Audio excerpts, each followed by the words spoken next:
The left is starting to panic, man. They're hemorrhaging voters, hemorrhaging whatever credibility they even have left.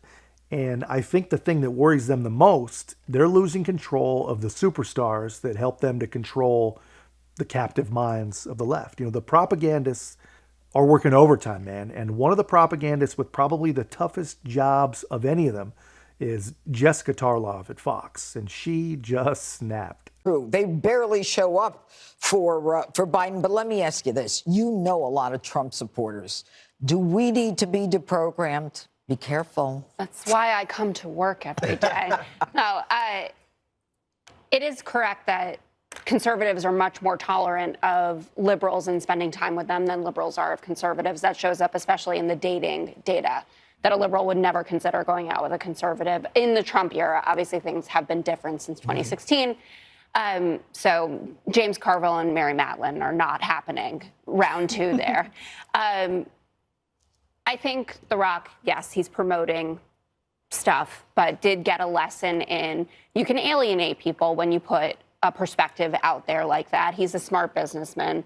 But we don't know how he's voting. He could very well vote for Joe Biden again. He's just not going to talk about it. And I thought that was an interesting undercurrent, that Will didn't really push him on. He didn't say, well, what does that mean? He just let him say, my endorsement led to a lot of division. And that really tears me up because he is someone who is liked by people on the left and on the right. And that's a pretty rare thing. There are very few kind of iconic people that are beloved on both sides. See, I don't think that's true at all. And I do believe her that a real propagandized liberal will not date the people that they've been told are cult members or whatever it is they believe.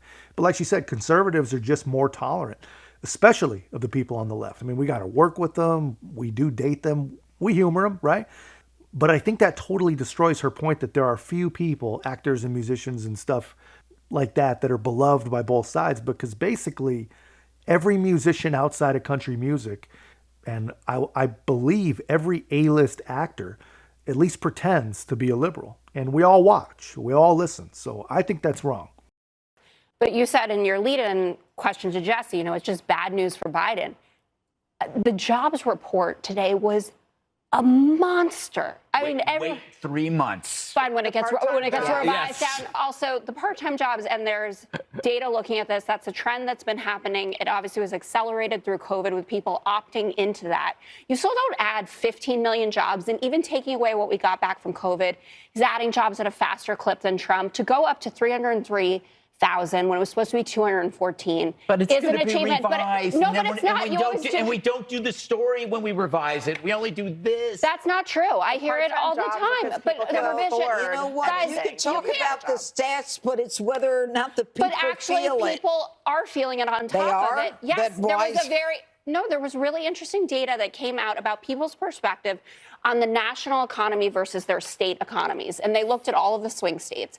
And people thought the national economy was terrible. It was like at a negative 30. And individual economies in Wisconsin, in Georgia, Pennsylvania, Arizona, all the states that you need to win to become president. So why is Trump ahead in those states? Well, first of all, if you look at it, those polls were within the margin of error. I have talked to you about all but a one. margin of error. It is a jump ball.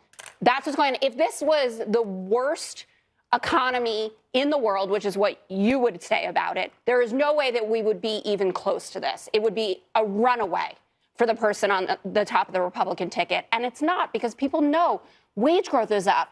It's going past the rate of inflation. Unemployment, 3.8%, 26-month streak. We haven't seen that since the 1960s. You have to give some level of credit when credit is due.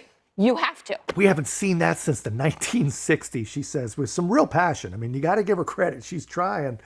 She's working overtime, man. And these are not serious people, but they expect to be believed. They think that people are going to believe them when they say these kinds of things. And these people like Jessica Tarlov, man, they are paid millions and millions of dollars to trick people.